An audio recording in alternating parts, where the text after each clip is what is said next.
Hello students, welcome to my channel. Now I am going to solve check your progress from chapter ratio and proportion. Question 1, from the adjoining figure find the ratio. ये आपका figure given है, इस figure के according हमें answer देना है, ratio निकालने हैं. फर्स्ट है number of triangle and to the number of circle inside the rectangle. ये बिग रेक्टेंगल है, इसके अंदर जो number of triangle and number of circle का रेशियो निकालने हैं. इसी तरीके से number of square to the number of all the figure inside the rectangle and number of circles to the number of remaining figure inside the rectangle. Clear. तो first हम numbers लिख लेते हैं. ट्राइंगल, सर्कल एंड स्क्वायर का क्या number है. सो यहाँ लिख लेंगे number of triangle is equal to, तो ट्राइंगल देखिए 1, 2 एंड 3 ट्राइंगल है. So number of triangle 3.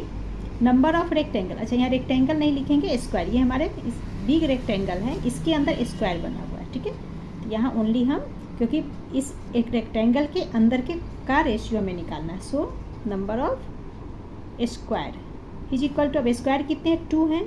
सो 2 लिख लेंगे. Now number of circle, circle भी 2 है, तो ये हमारा हो गया 2. अब फर्स्ट में हमें पूछा जा रहा है number of triangle to the number of circle inside the rectangle. यहाँ रेक्टेंगल की जगह स्क्वायर आएगा. सो रेशियो निकालना है, तो हम लिख लेंगे आंसर में रेशियो ऑफ, ये फर्स्ट लाइन पूरी. सो यहाँ मैंने लिख लिया फर्स्ट में ratio of number of triangle to the number of circle is equal to, तो पहले ट्राइंगल है तो ट्राइंगल पहले लिखेंगे 3 and number of circle, circle 2 है. सो यहाँ पे हमारा हो जाएगा, एंड देखिए 3 एंड 2 किसी और नंबर से डिवाइड नहीं होगा, सीधा डायरेक्ट हम रेशियो में लिख लेते. तो 3:2 इसका आंसर हो गया. Now sub part 2, ratio of number of square to the number of all the figure. Clear. Square 2 हो गया, तो पहले स्क्वायर का नाम है. सो 2:2. अब देखिए ऑल द फिगर्स, ऑल कितने फिगर्स हैं, तो 3 + 2 + 2 टोटल हमारे पास 7 फिगर. ये टोटल कितने हैं, 7. तो इस टोटल के साथ हमें सर्कल का स्क्वायर का रेशियो निकालना है. सो स्क्वायर 2 है एंड ऑल फिगर 7 है. तो अगेन 2 और 7 किसी से डिवाइड नहीं होगा, तो सो डायरेक्ट आंसर लिख लेंगे 2:7. Now sub part 3, ratio of number of circles to the remaining figures. Remaining का मतलब हुआ कि सर्कल के का तो हमने अलग कर लिया, उसके बाद जो बच गया ट्रायंगल एंड स्क्वायर का फिगर, बचे हुए फिगर के अकॉर्डिंग हमें रेशियो निकालना है. सो सर्कल 2, पहले सर्कल का नाम है तो पहले 2 लिखेंगे. 2:2 रिमेनिंग फिगर्स. अब सर्कल को छोड़कर क्या बच रहा है, ट्रायंगल एंड स्क्वायर, जो दोनों मिलाकर हो जाएगा 3 + 2 5. That means 2:5. ये हमारा आंसर हो गया. Now question 2 is the length of a pencil is 16 centimetre and its diameter is 6 mm. What is the ratio of the diameter of the pencil to that of its length? अब यहाँ पे हमें diameter to its length ratio find करने हैं. And यहाँ pencil का length दिया है 16 सेंटीमीटर एंड डायमीटर 6 मिलीमीटर. तो देखिए सेंटीमीटर और mm दोनों अलग अलग यूनिट है, तो सबसे पहले यूनिट को इक्वल करेंगे. सो सेंटीमीटर को हम मिलीमीटर में कन्वर्ट कर लेंगे. तो चलिए देखते हैं कैसे करना है. सो फर्स्ट हम लिख लेंगे लेंथ ऑफ पेंसिल, जो गिवन है 16 सेंटीमीटर, वो हमने लिखना है 16 सेंटीमीटर. नाउ 16 सेंटीमीटर को हमें मिलीमीटर में कन्वर्ट करना है. तो ये हमारा हो जाएगा 16 × 10 millimetre is equal to, multiply करेंगे तो 160 मिलीमीटर. क्यों हुआ, बिकॉज यहाँ लिख देती हूँ बिकॉज क्यों हो रहा है, because 1 centimetre is equal to 10 millimetre होता है. जब 1 सेंटीमीटर 10 मिलीमीटर हुआ तो 16 centimetre is equal to 16 × 10 is equal to 160 mm. Clear. Now diameter given है 6 mm, तो अब हमारे पास अब रेशियो किसका निकालेंगे, 160 mm एंड 6 mm. इसके अकॉर्डिंग रेशियो निकालना है. रेशियो में पहले डायमीटर है, सो हम लिख लेंगे ratio of the diameter to the length, to its length लिख लेते हैं. To its length is equal to, first diameter है तो पहले हम डायमीटर 6 लिख लेंगे, अपॉन में लिख लेंगे लेंथ. लेंथ अभी मिलीमीटर में हमने कन्वर्ट किया 160. अब इसे डिवाइड कर लेंगे, तो देखिए 2 3 4, 2 8 4 16 एंड ये 0 इज इक्वल टू 3/80. अब ये तो किसी से डिवाइड नहीं होगा, किसी सेम नंबर से डिवाइड नहीं होगा. सो रेशियो लिख लेंगे 3:80. ये हमारा आंसर हो गया. Now question 3 is the length and the breadth of a steel tapes are 10 metre and 2.4 centimetre respectively. Find the ratio of length to its breadth. तो यहाँ हमें पहले लेंथ लिखा है, दैट मीन्स 10 मीटर लेंथ हो गया, एंड ब्रेथ बाद में है तो बाद वाला नंबर ब्रेथ का लाएगा. तो लेंथ टू ब्रेथ हमें रेशियो निकालना है। रेशियो निकालने के लिए आप जानते हो कि हमें यूनिट सेम करना होता है। यहाँ पर यूनिट अलग है, मीटर एंड सेंटीमीटर। सो पहले मीटर को हम सेंटीमीटर में कन्वर्ट कर लेंगे, दोनों यूनिट सेम हो जाएगा। देन रेशियो निकालेंगे। सो हम लिख लेंगे 1 metre is equal to 100 centimetre. Therefore 10 metre हमारा लेंथ है, तो यहाँ लिख लेंगे length is equal to 10 metre. 10 metre को कन्वर्ट करेंगे सेंटीमीटर में, तो 10 into 100 is equal to 1000 centimetre. अब लेंथ हमारा 10 मीटर सेंटीमीटर बन गया। Now breadth is equal to 2.4 centimetre, ये गिवन है क्वेश्चन में।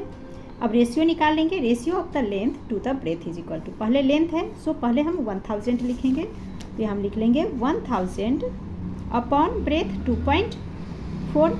नाउ अपॉन में देखिए डेसिमल लगा है, सो डेसिमल पहले हटाएंगे, तो ये हमारा हो जाएगा is equal to 1000 upon decimal हटाएंगे तो ये 24।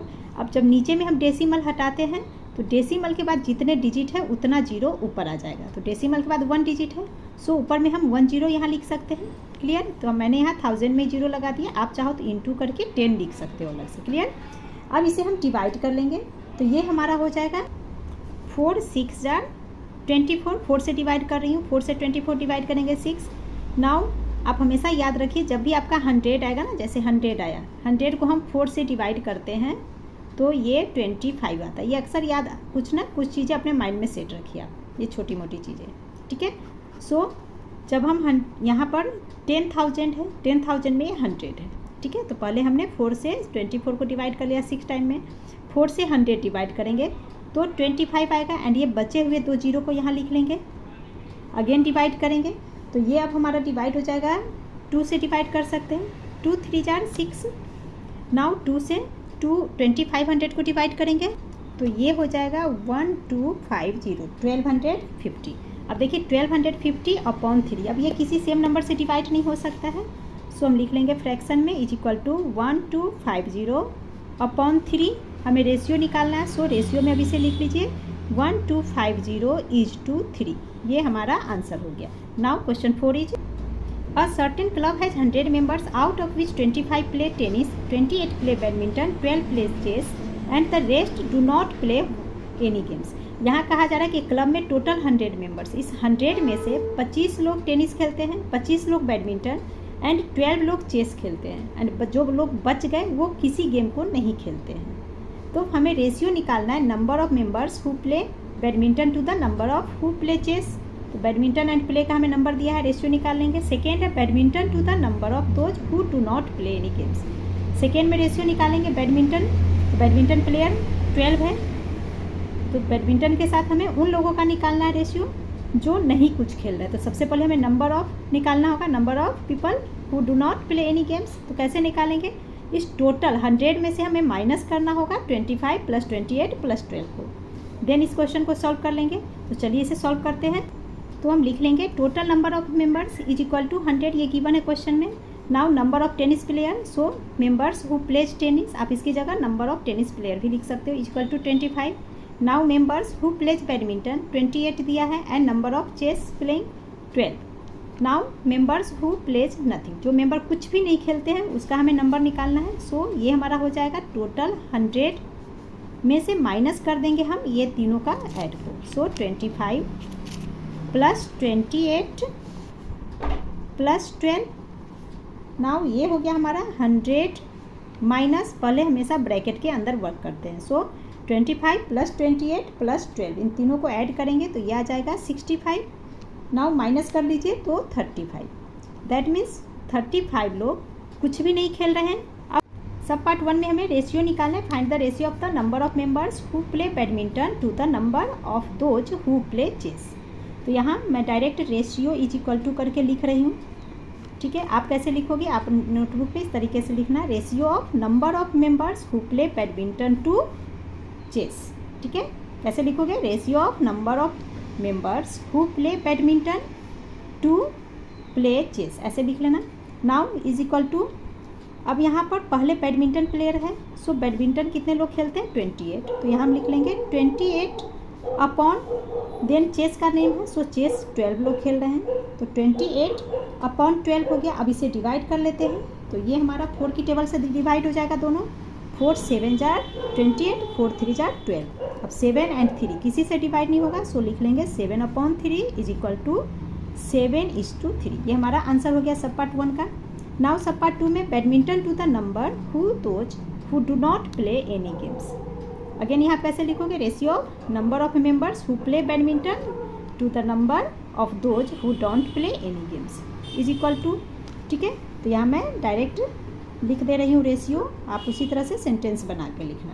तो रेशियो इज इक्वल टू, तो पहले बैडमिंटन का नेम है, then who don't play any game. So badminton 28, तो अगेन यहाँ 28 अपॉन, और जो कुछ नहीं खेल रहे हैं नथिंग में 35 लोग हैं, सो 28 अपॉन 35। अब इसे डिवाइड करेंगे तो 7 4 जार 28, 7 5 जार 35। तो ये हमारा हो गया 4/5 इज इक्वल टू 4:5। ये सब पार्ट 2 का आंसर हो गया।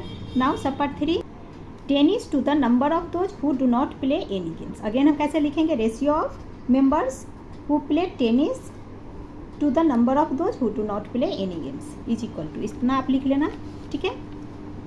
तो इसका आंसर मैं सीधा लिख दे रही हूँ यहाँ, रेशियो इज इक्वल टू, तो पहले किसका नाम है, tennis and who not play any game. So tennis के लिए नंबर है 25। सो हम फर्स्ट यहाँ टेनिस 25 एंड जो कुछ नहीं खेल रहे हैं वो नंबर हमारा 35 है।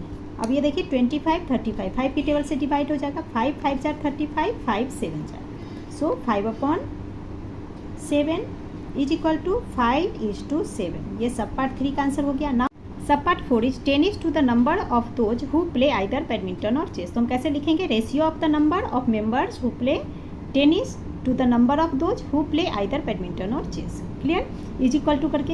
एंड यहाँ पे एक चीज़ और आप समझिए, इस क्वेश्चन में, इस तरह के क्वेश्चन में अक्सर बच्चे मिस्टेक करते हैं। मिस्टेक्स क्या करते हैं, यहाँ पर आइदर लिखा है, मतलब या तो बैडमिंटन खेलते हैं या चेस। तो बच्चे क्या करते हैं, टेनिस का नंबर लिख देते हैं एंड अपॉन में या तो दोनों में से किसी एक का नंबर, या तो बैडमिंटन खेलने वाले का नंबर लिखकर सॉल्व करते हैं या फिर ओनली चेस खेलने वाले का। तो ऐसा हमें नहीं करना है। यहाँ पे हम क्या करेंगे, बैडमिंटन जितने लोग खेल रहे हैं, जैसे बैडमिंटन 28 खेल रहे हैं, 28 एंड चेस 12 लोग खेल रहे हैं, तो इन दोनों के हम सम को डिवाइड करेंगे, क्लियर। सो यहाँ आप इस तरह से ध्यान देना, आइदर बैडमिंटन और चेस, मतलब या तो बैडमिंटन खेल रहे हैं या चेस खेल रहे हैं। तो वैसे कितने लोग हैं, तो वो कितने हो जाएंगे, 28 + 12 ऐड करेंगे 40, that means ratio is equal to, पहले टेनिस का लिख लेंगे 25/40। नाउ डिवाइड कर लेंगे, तो ये हमारा 5 की टेबल से डिवाइड हो जाएगा, 5 5 जार 5 8 जार, तो इज इक्वल टू 5/8, रेशियो हो गया 5:8। ये हमारा आंसर हो गया। Question 5 is do the ratios 15 centimetre to 3 metre and 25 second to 3 minutes form a proportion. तो प्रोपोर्शन ये बनाते या नहीं ये हमें पता करना है। इसके लिए हम क्या करते हैं, इन दोनों का रेशियो निकालेंगे एंड इन दोनों का रेशियो निकालेंगे। अगर दोनों का रेशियो इक्वल होगा देन वो प्रोपोर्शन में होंगे, अगर इक्वल नहीं होगा then not in a proportion लिखेंगे। तो पहले फर्स्ट रेशियो ले लेते हैं। फर्स्ट रेशियो हमारा है 15 सेंटीमीटर टू 3 मीटर। तो फर्स्ट रेशियो में लिख लेते हैं 15 सेंटीमीटर इज टू 3 मीटर। अब देखिए सेंटीमीटर एंड मीटर है तो हमें सेम यूनिट चाहिए, तो ये हमारा हो जाएगा 15 सेंटीमीटर इज टू 3 मीटर को सेंटीमीटर में कन्वर्ट करेंगे तो 1 मीटर 100 सेंटीमीटर। तो 3 मीटर कितना हो जाएगा, 100 × 3 इज 300 सेंटीमीटर। आप चाहो तो यहाँ बिकॉज में मैं यहाँ लिख दे रही हूँ 1 metre is equal to 100 centimetre. तो 3 मीटर इज इक्वल टू क्या हो जाएगा, 3 × 100 is equal to 300 centimetre, clear. चलिए अब इसे सॉल्व करते हैं। अब सेंटीमीटर सेंटीमीटर आ गया, सो रेशियो निकाल लेंगे तो ये हो जाएगा हमारा 15/300। नाउ डिवाइड कर लेंगे 15 की टेबल से, 15 1 जार 15 2 जार 30 एंड ये 0। सो ये हो गया हमारा 1/20 इज इक्वल टू 1:20। ये हमारा फर्स्ट रेशियो निकल गया। नाउ सेकेंड रेशियो निकाल लेते हैं। सेकेंड रेशियो में हमारा 25 सेकेंड टू 3 मिनट्स। सो इसे फर्स्ट लिख लेते हैं 25 सेकेंड्स टू 3 मिनट्स। अब देखिए यूनिट अलग है तो सबसे पहले यूनिट को हमें सेम करना होगा। सो मिनट को हम सेकेंड में कन्वर्ट कर लेंगे तो ये हो जाएगा हमारा 25 सेकेंड इज टू 3 मिनट को जब हम सेकेंड बनाएंगे तो क्या करेंगे 3 से इंटू 1 मिनट 60 सेकेंड होता है, इसलिए 3 मिनट 3 × 60। तो 3 × 60 यानी कि 180 मिनट्स। यहाँ ब्रैकेट्स में लिख देती हूँ कैसे हुआ, 1 minute is equal to 60 second. So 3 minute is equal to 3 × 60 second. 3 में 60 इंटू किया तो ये आ गया 180 मिनट। क्लियर? सॉरी, यहाँ सेकेंड लिखेंगे। सो हमारा यूनिट सेम हो गया, 25 second is to 180 seconds. Now ratio निकालेंगे तो ये हो गया 25 अपॉन 180। अब इसे हम डिवाइड कर लेंगे, तो 5 से 5 5 जार 25, 5 से 180 को डिवाइड करेंगे तो ये आ जाएगा 36 is equal to 5 upon 36 is equal to 5:36। अब यहाँ पे देखिए फर्स्ट रेशियो 1:2 एंड सेकेंड है 5:36, दोनों अलग अलग है। सो हम लिख लेंगे 1:20 एंड इधर लिख लेते हैं 5:36 not equal to. So they are not form a proportion. Clear? Question 6 is divide 500 among Suresh and Avanti in the ratio 3:7. तो 500 रुपीज़ को 3:7 के रेशियो में सुरेश एंड अवंती के बीच में से बांटना है। सो टोटल अमाउंट गिवन है ₹500 लिख लिया। नाउ सम ऑफ रेशियो कर लेंगे तो ये हो गया 3 and 7 दिया ratio, so 3 + 7 = 10। Now Suresh share and Avanti share निकालेंगे। एंड ये इस तरह के क्वेश्चन एग्जाम में जरूर एक आते हैं, तो आप इस शेयर वाला इस तरह का क्वेश्चन अच्छे से समझ लो। नाउ अब देखिए सुरेश है, पहले सुरेश का नाम लिखा हुआ है एंड बाद में Avanti. That means first number Suresh के लिए, बाद वाला नंबर अवंती के लिए है। सो 3 सुरेश के लिए है, तो सुरेश शेयर में हम लिख लेंगे 3 अपॉन में हमेशा सम ऑफ रेशियो लिखते हैं, तो ये हो गया 10 इंटू में टोटल 500 अमाउंट है, सो 500। नाउ 10 से 10 कैंसिल, सो सुरेश का शेयर कितना हो गया ₹3 इंटू 50 इज 150, ये सुरेश का शेयर। नाउ अवंतीस का शेयर निकालते, अवंतीस के लिए नंबर 7 है, सो 7 अपॉन 10 इंटू 500, अगेन 0 से 0 कैंसिल एंड ये हो गया ₹7 इंटू 5 35 एंड ये एक 0, तो ₹350 एंड का आंसर हो गया। Now question 7 is the ratio of number of girls to that of boys in school is 9:11। तो गर्ल्स एंड बॉयज़ का रेशियो दिया गया है 9:11, 9 गर्ल्स के लिए 11 बॉयज़ के लिए। If the number of boys in the school is 2035 find. अब हम कहा जा रहा है, ये तो रेशियो में दिया गया 9 and 11 के रेशियो में बॉयज़ गर्ल्स है, देन बॉयज़ का नंबर दे दिया गया 2035, देन हमें फाइंड करने हैं number of girls in the school, girls कितने हैं स्कूल में, एंड इसी के साथ टोटल स्टूडेंट कितने हैं ये हमें फाइंड करने हैं। तो क्लियर है कि नंबर ऑफ बॉयज़ दिया है, that means number of girls को हम x मान लेंगे एंड ये रेशियो है, सो उसके अकॉर्डिंग हम गर्ल्स निकाल सकते हैं। सो हम लिख लेंगे let the number of girl is equal to x, number of girls is equal to x, then girls is to boys is equal to 9:11, girls is to boys का ratio 9 and 11 है। Now girls का number हमने x लिया, so girls यहाँ x लिख लेंगे and boys का number given है 2035 is equal to 9:11। This implies that x upon 2035, ये फ्रैक्शन फॉर्म में हो गया, इज इक्वल टू 9/11। जो पहले नंबर है उसे ऊपर लिखते हैं, ठीक है, x पहले तो x ऊपर।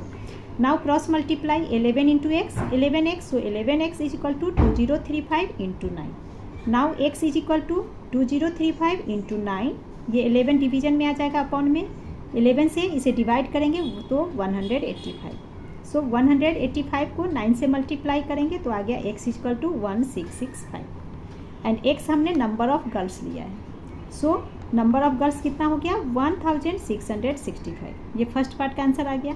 नाउ सेकेंड पार्ट में हमें टोटल स्टूडेंट्स पूछा जा रहा है, तो टोटल स्टूडेंट्स क्या होगा, नंबर ऑफ बॉयज़ गिवन है 2035, इस 2035 में नंबर ऑफ गर्ल्स जो निकला इन दोनों को ऐड करेंगे तो टोटल स्टूडेंट्स आ जाएगा, तो इसे मैं इधर निकाल दे रही हूँ। So total students is equal to number of boys 2035 plus number of girls 1665, दोनों को ऐड कर लेंगे तो ये हमारे पास टोटल स्टूडेंट्स आ जाएगा। सो ऐड करेंगे तो ये हो गया 3700, ये हमारा आंसर हो गया। Now question 8, the ratio of income to expenditure of a family is 7:6। Expenditure का मतलब होता है खर्च, ठीक है, किसी फैमिली का हमें इनकम का नंबर 7 एंड रेशियो फॉर्म है, तो इनकम के लिए 7 एंड एक्सपेंडिचर के लिए 6। So income is to expenditure, ये हमारा रेशियो 7:6 गिवन है। आगे कह रहा है फाइंड द सेविंग, हमें सेविंग निकालने हैं। If the income of family is 40,000, तो टोटल इनकम 40,000 रुपीज़ है, हमें सेविंग यानी कि कितना वो सेविंग बचा पाता है ये निकालना है। तो सेविंग निकालने के लिए हमें क्या करना होगा, पहले कितना वो टोटल खर्च कर रहा है ये पता करना होगा, और खर्च तो हमारे पास है नहीं दिया हुआ, हमें यहाँ रेशियो में गिवन है। सो पहले हम खर्च कितना है वो निकालेंगे, तभी हम सेविंग निकाल सकते हैं। सो हम let expenditure is equal to rupees x, खर्च को मान लिया कि एक्स रुपीज़ खर्च करता है। देन ये फर्स्ट लाइन में रेशियो 7:6 है, income is to expenditure. So हम लिख लेंगे income is to expenditure is equal to 7:6, ये हमारा गिवन है। नाउ इनकम का नंबर में है 42,000। सो इनकम की जगह पे यहाँ पे हम लिख लेंगे 42,000 इज टू, अब खर्च को हमने नंबर्स में एक्स माना, सो एक्स इज इक्वल टू, ये हमारा 7:6। नाउ फ्रैक्शन फॉर्म में अब लिख लेंगे 42,000 upon x is equal to 7/6। Now cross multiply x into 7, तो ये हो जाएगा हमारे पास 7x is equal to 42,000 into 6। Now x is equal to 42,000 into 6 upon 7, x तो हमने यहाँ लिख लिया ना 7। नाउ 7 से 42,000 को डिवाइड करेंगे, तो 7 6 4 42। नाउ ये 3 0 इस पे आ गया। अब ये हमारा कितना हो गया 6 इंटू 6 36,000 इज इक्वल टू ₹36,000। अब यहाँ पे समझिए एक्स हमने खर्च लिया एक्सपेंडिचर, दैट मीन्स एक्सपेंडिचर यानी कि खर्च कितना करा 36,000 और इसका इनकम है 42,000। तो सेविंग क्या होगा, इसमें से हम इसे माइनस कर लेंगे, सेविंग निकल जाएगा। सो इधर लिख लेती हूँ मैं, निकाल लेंगे हम सेविंग इज इक्वल टू क्या हो जाएगा, इनकम माइनस एक्सपेंडिचर। ठीक है, मैंने यहाँ शॉर्ट में लिखा एक्सपेंडिचर, आप पूरी स्पेलिंग लिख लेना TU वाली। नाउ इनकम है 42,000, माइनस करेंगे एक्सपेंडिचर, अभी हमने निकाला 36,000, माइनस करने पे ये आ जाएगा हमारे पास ₹6,000 इज़ द आंसर। एंड इस वीडियो में इतना ही, नेक्स्ट वीडियो क्वेश्चन 9 से कंटिन्यू करेंगे। Thank you.